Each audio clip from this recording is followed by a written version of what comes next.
Hey everyone, this is the introductory episode of Charlie on the Issues. I'm Charlie, and I'm running for president in 2020.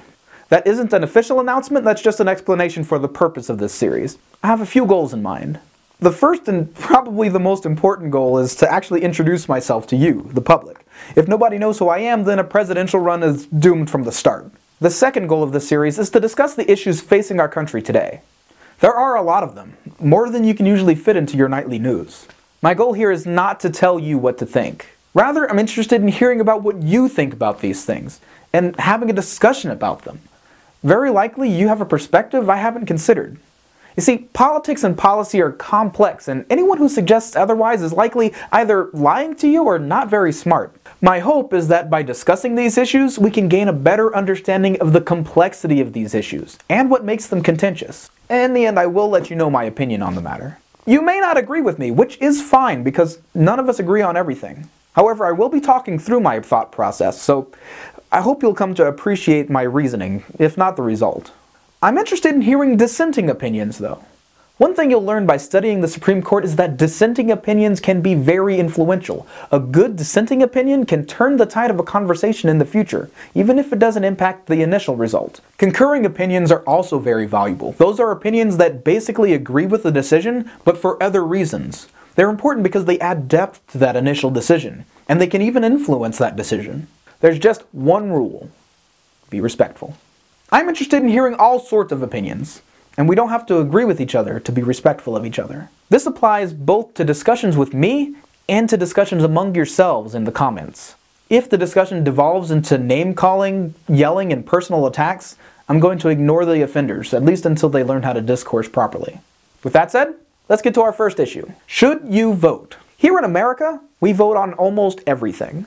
We vote for president, we vote for congressmen, sometimes we vote for legislation. In some states, we even vote for judges, which I think is kind of problematic, but we'll save that discussion for another day. Despite how frequently we're asked to vote, though, Americans don't actually vote all that often. The highest turnout is generally for presidential elections. For instance, in 2008, which saw high turnout by American standards, approximately 57% of eligible voters voted. In 2012, it was about 55%. Sometimes it dips below 50%. Other elections see far less participation. The entirety of the House of Representatives and 1/3 of the Senate is up for re-election every 2 years. But without the sexiness of a presidential election to make people interested, turnout drops like crazy, often with 40% or less of eligible voters voicing their opinion, meaning well over half the population is choosing to have no say in their government. The question is that okay? Spoiler, my conclusion is that yes, you should vote. Which is absolutely not a controversial opinion, but still, give me a second to explain myself. Honestly, I'd like to say, yeah, that's perfectly fine. I'd love to tell people that, yeah, if you don't feel like you're informed enough about the issues on the table, you shouldn't feel obligated to vote. I mean, seriously, staying politically informed and active is time-consuming, and it takes a lot of effort and thought. And people have a lot of legitimate reasons to spend their effort and thought on other things. Family, community, religion, work, studies. I'd love to say that people who are busy with their own lives should be absolved from the responsibilities of politics and voting. Unfortunately, I think it's exactly those people capable of that level of self-reflection that make for the best voters. There are many people who are not going to educate themselves about the issues, but are going to vote anyway. People who lack that self-reflection to decide that they should abstain if they feel underinformed.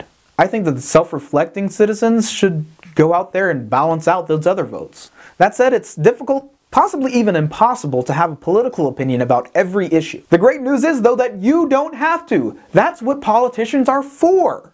We elect them so that it's their job to educate themselves about every issue that becomes before them and to make an informed decision. Yes, okay, so endorsing the concept of politicians is kind of controversial, but if you think about it in terms of the economics of time, it makes sense. I mean, yes, most congressmen are spending too much time campaigning and fundraising to spend all their time studying, but that's an issue for another day. I submit that the theory is sound. Given that, your job as a voter is less about scrutinizing policy and more about scrutinizing politicians. A popular pastime even among non-voters.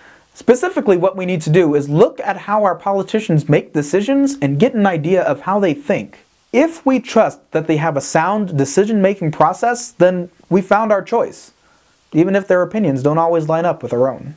Granted, we don't always have a great selection to choose from, so sometimes it does just come down to a coin flip. In any case, yes, I do think it's important to vote. I think it's important to vote intelligent, ethical people into office. And I think it's important to vote even and especially in the elections that aren't sexy. Midterm congressional elections are important. But state and local elections are probably even more important since the politicians at those levels have more of an impact on your daily life than the president does. So yes, vote. It's important. But I also don't blame you if you don't. Do you agree? Do you disagree? Do you have something entirely different to add? Let me know. If you make a really good point, it might make its way into a future episode. Also, if you want to suggest a topic for a future episode, email me. I want to know what issues are important to you. The discussion is open. Thanks for watching. See you next time.